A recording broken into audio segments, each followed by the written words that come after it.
So, my fiancée, CEO Diana, suddenly decided to marry her first love. This first love happens to be a fugitive and a gambler. He's just with her for her money. I exposed the fugitive for Diana's sake and had him arrested. But Diana resented me for it. A year later, she falsely accused me of embezzling company funds and got me jailed. Inside, I suffered greatly and developed depression. Eventually, I was killed in prison. When I opened my eyes again, it was the moment when Diana announced her marriage to the fugitive. In my past life, I lost my temper and exposed him, but that just made Diana hate me more and eventually sent me to jail. This time, I planned to let things go her way. Here's Johnny, my first love, and today I'm happy to announce we're getting married. The coquettish Diana smiled brightly while making her announcement. My coworkers were shocked. Everyone knew Diana and I were supposed to get married, especially after I sold my family home to inject $6 million into the company during tough times.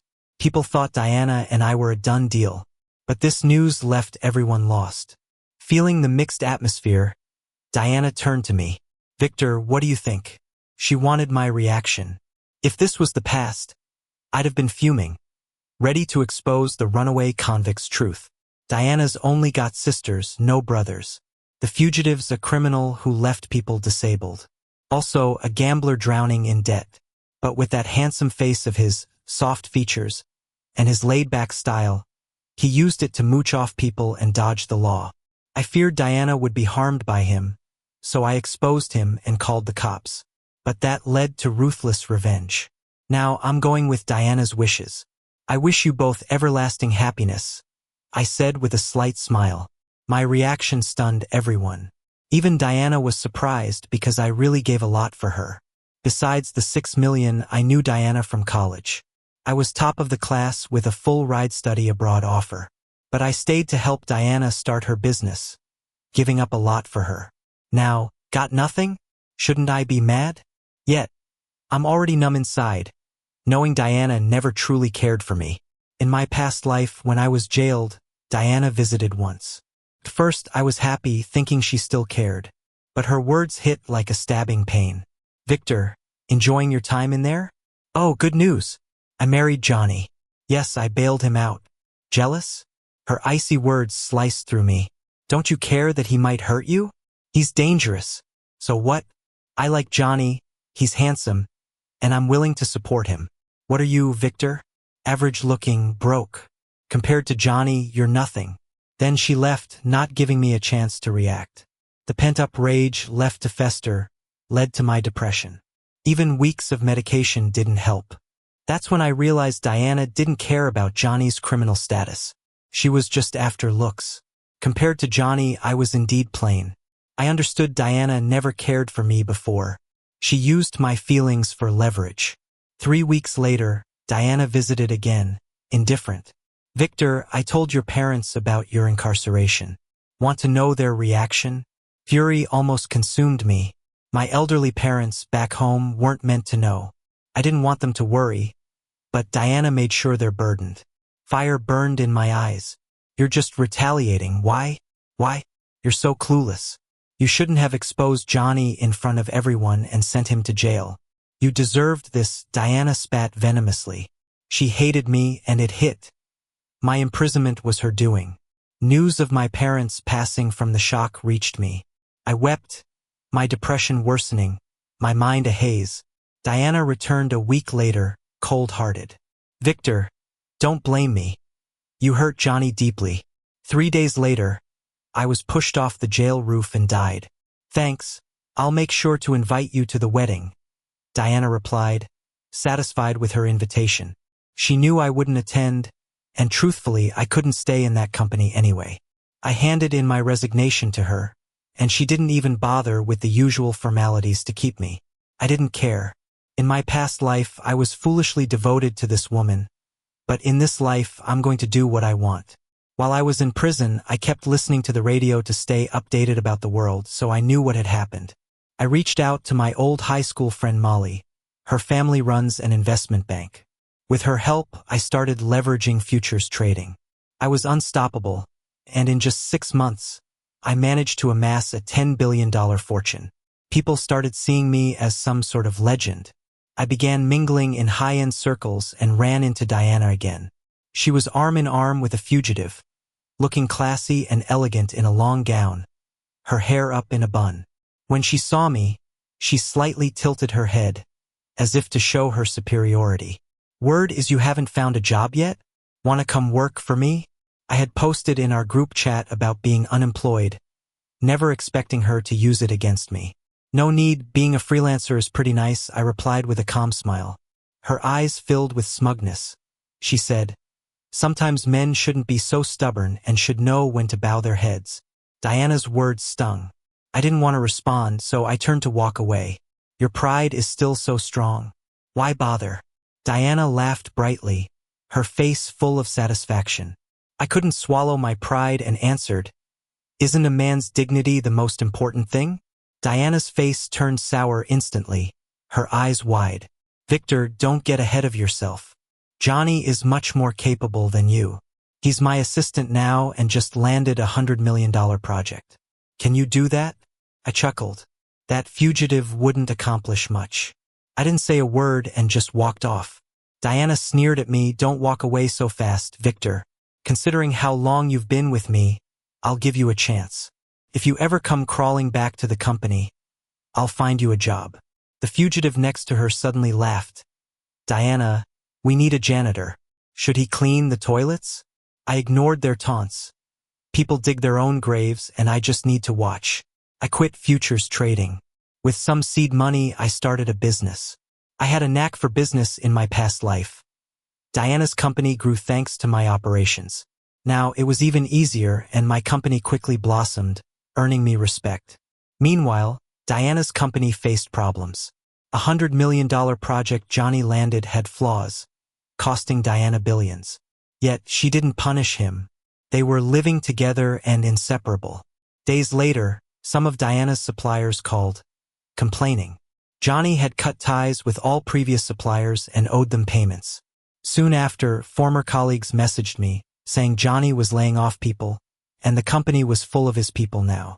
I realized he was eliminating opposition and taking full control, while Diana thought he was doing great and even gave him a raise at a company meeting. I just focused on my company, eyes on my own work.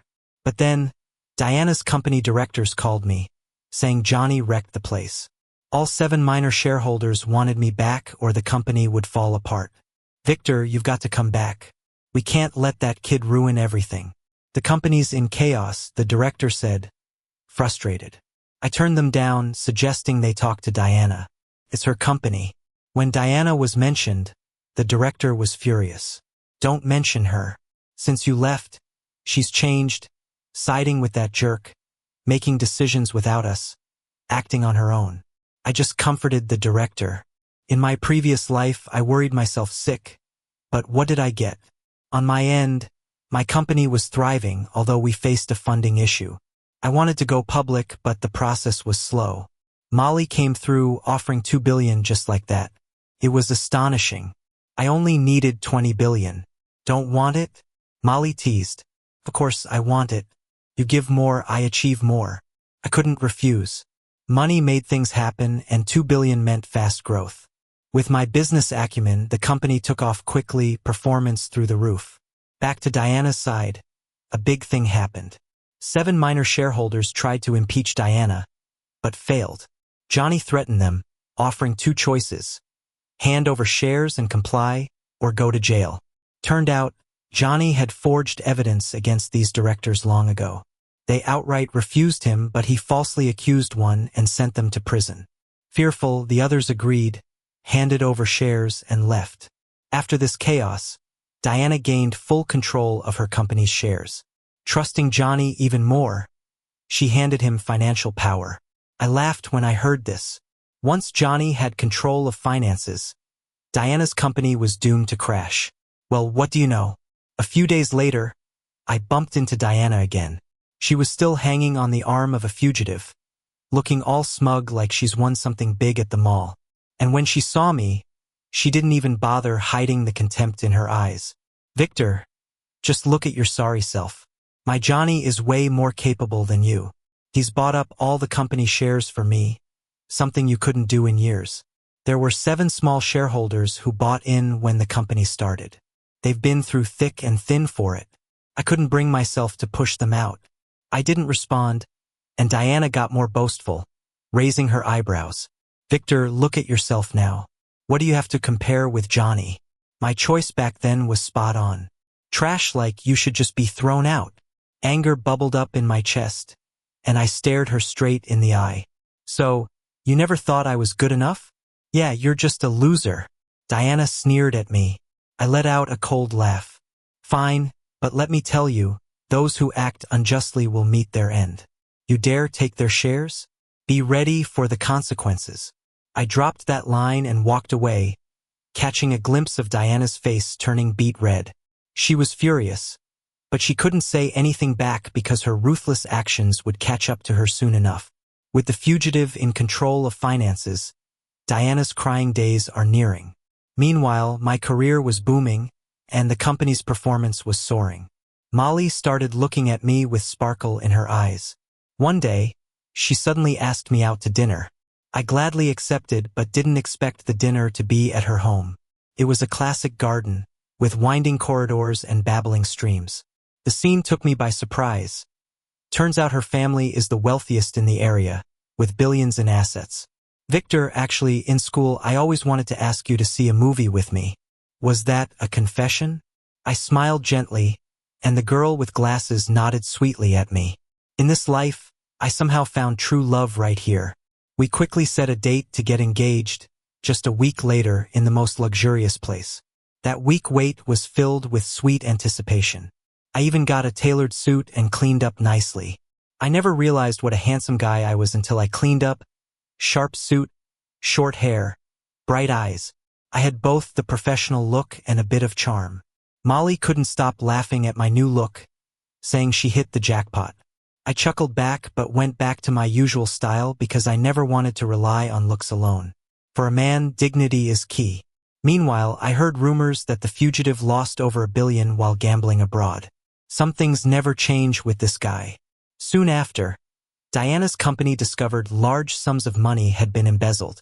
The whole company was drained, couldn't even pay wages, and was on the brink of collapse. But after checking, the documents were signed during my time in the company. That couldn't be. I don't remember signing such papers. It had to be a setup by the fugitive, but Diana wouldn't believe it. Victor, cough up the money you took or don't think you can run. I'll find you even to the ends of the earth. I snorted. Diana had become unreasonable. Diana, I never took an extra dime from your company. Don't believe me? Call the cops. All right, Victor, stop being stubborn. I'm coming to get you. She yelled over the phone and hung up. I shrugged and waited for her to come. If you've done nothing wrong, you fear nothing.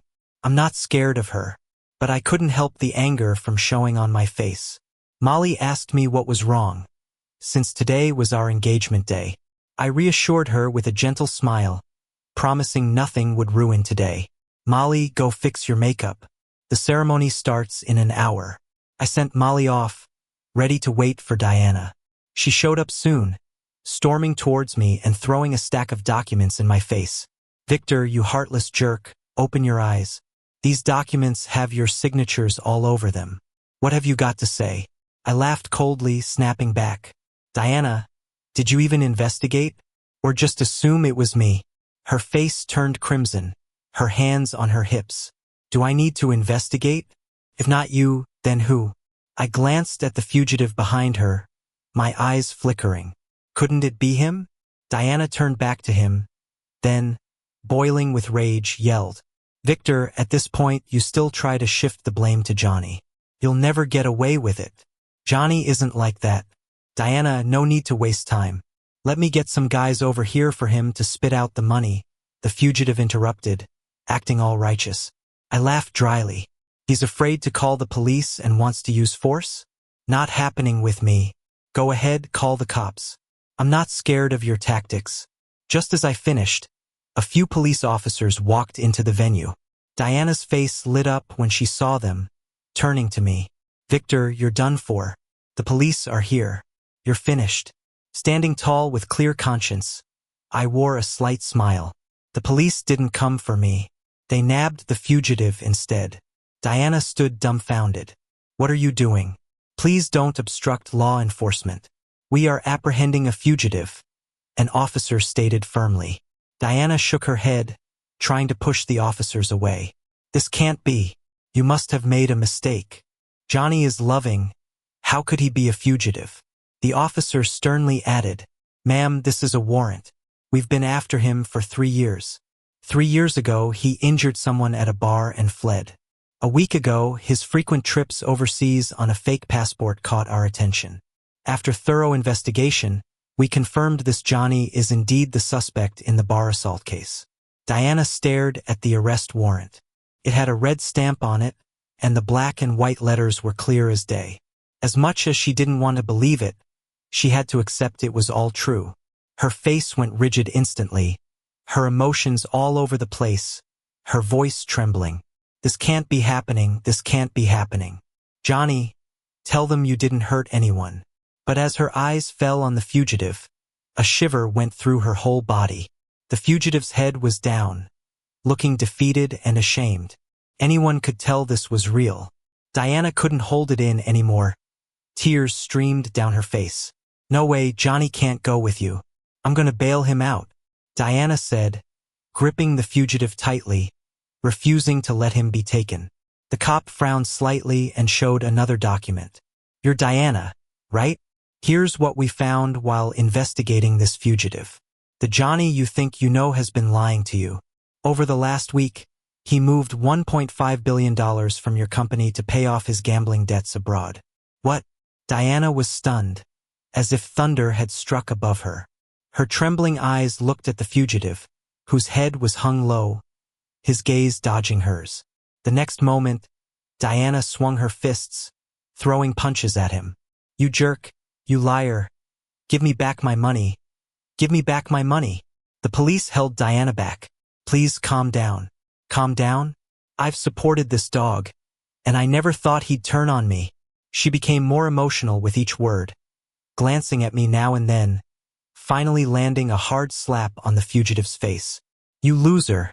How foolish I was to choose you. The fugitive, now angry too, suddenly lifted his head and snapped back. What are you yelling for, huh? If you weren't into eye candy, would you have gotten with me? I just threw a little charm your way, and you jumped in bed with me. Who's really to blame here? Diana's face turned livid with rage, about to strike again, when the cops stepped in. Diana, one more outburst and I'll have to arrest you for assault. Diana stopped hitting but cried even harder. She turned towards me, seeking comfort through her tear-filled eyes, and suddenly lunged into my arms. Victor, I'm sorry. I misjudged you. I caught her and firmly said, Diana, please, don't do this. I'm here today because I'm getting engaged. Engaged? You have a fiancé? Diana was taken aback. Then she fixed her hair, stood up straight, and put on a face of confidence. Victor, let's start over. I'll listen to you from now on. You can be the CEO. I'll hand over the company to you. And starting today, you can move in with me. Diana was bold enough to say it, leaving me wide-eyed in disbelief. Just then, a sharp, cold voice called out, Who has the nerve to try and steal my man? Molly walked in, wearing a traditional bride's dress with an air of grace and authority. Her long dress emphasizing her tall stance and hair flowing down her back like a heroine straight out of a storybook. Her sharp, distinguished features were softened by a pair of delicate, rimless glasses, exuding both elegance and a bit of sass. Truly a lady of high standing, she was unmatched in both grace and presence. Molly stepped up to Diana, standing half a head taller, her refined and striking features commanding attention, easily overshadowing Diana in both beauty and aura. Diana couldn't help but backtrack 3 steps, almost losing her footing. You? Yeah, who are you? Victor and I are engaged. We didn't invite you. Molly didn't even look at Diana, instead turning to face me. I chuckled. This here is my former boss, Diana. Molly looked back, a trace of disdain in her eyes directed at Diana. So you're the one who kicked Victor out. Got to say, thanks for sending such an amazing guy my way. Oh, and by the way, maybe it's news to you, but Victor's business is booming. His assets are already worth 5 billion. Diana's jaw dropped. She couldn't find the words, shock written all over her face. A mix of guilt, regret, envy, and jealousy flashed across her face, ending in deep remorse. Victor, you're that wealthy now? Diana asked in a somber voice. I nodded. That's right. My company's growth is skyrocketing. Give me another 6 months, and I could hit 10 billion in assets. Could you help me out then? Diana shamelessly asked. We did once have an engagement, after all. Her words made me want to gag. Looking at her now disheveled and defeated state, her hair all over the place. I couldn't help but mock, Diana. If I recall right, you said I was nothing, not even close to your Johnny. Diana shook her head frantically. No, that jerk is trash. He's not worthy of being compared to you. I chuckled sarcastically. Trash? That's what you said about me too. Diana looked embarrassed. Not true, how could you ever be trash? I was foolish, just said it wrong. I let out a cold laugh. No, you're not foolish. You're just shameless and ungrateful. My face hardened, eyes blazing with anger. Diana, do you even realize how much I sacrificed for you? Do you think your company got to where it is because of you? You barely even managed it. I was the one running around, meeting clients, making deals. I sold off my family home to get you through tough times. Passed up a chance to go abroad. Stuck by your side to build that business. I did all this for you, and in return, what did you do? You ditched me for this fugitive. Not even a word to stop me when I left. And now you want my help? How can you even ask for that? I glared at Diana, venting out years of pent-up frustration. Diana hung her head, ashamed. Victor, she pleaded, I can change. Can't you give me one more chance? I scoffed, you really think you can change? A bitter laugh escaped as memories of my past life surfaced. I asked you, Diana, what would have happened if I hadn't left the company that day and instead called the cops to catch that fugitive? Diana blurted out, I would have definitely married you and listened to you in everything. I looked at Diana with a mocking expression. No, you wouldn't have married me. You would have thrown me in jail and mocked me, hurt me. You'd go and tell my parents I was imprisoned, driving them to despair. In the end, you'd even kill me in jail. And you'd bail that fugitive out, marry him, and support him. Even if you knew he was a jerk, you wouldn't care. You just care about his looks. I looked deep into Diana's eyes, hitting her soul with every word. She looked guilty and despair started to rise on her face. I stopped paying attention to her, taking a deep breath to calm myself down and walked over to Molly. Molly, it's time. Let's start the engagement ceremony. Wait, you haven't changed into your suit yet. Molly clapped her hands and someone immediately brought over a luxurious tailored suit. I put on the suit and tidied my hair. In that moment, I felt like a different person. Confidence and seriousness showed in my expression. My features were handsome and dignified. My posture was upright, displaying ease and elegance.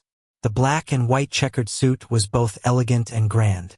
I exuded an aura as if standing on a cliff's edge, my demeanor fierce and lofty. Suddenly, Diana fell to the ground, looking at me in utter shock. You're Victor.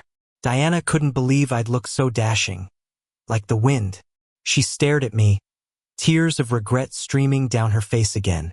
I opened my arms, and Molly linked hers with mine as we walked toward the venue like a golden couple. The place was packed with elites, bowing to me with utmost respect, unmatched charm in the air. Diana couldn't look away, crying even more desperately, knowing breaking up would be a lifelong scar. But her nightmare wasn't over. The police presented an arrest warrant in front of her. Diana, you're coming with us too. Diana was stunned. What? I haven't committed any crime. The officer's face was cold. You and Johnny falsely accused the board. We found the evidence was entirely fabricated. We're arresting you for false accusation. Diana was panic-stricken. No, you can't take me. I'm innocent. Diana, just come to the station with us. Take her away. The law is unforgiving. Diana and the fugitive were taken away, facing harsh punishment. Meanwhile, Molly and I grew even more in love, and we got married 6 months later. Molly never looked down on my parents. She even brought them to live with us. My life turned out wonderfully,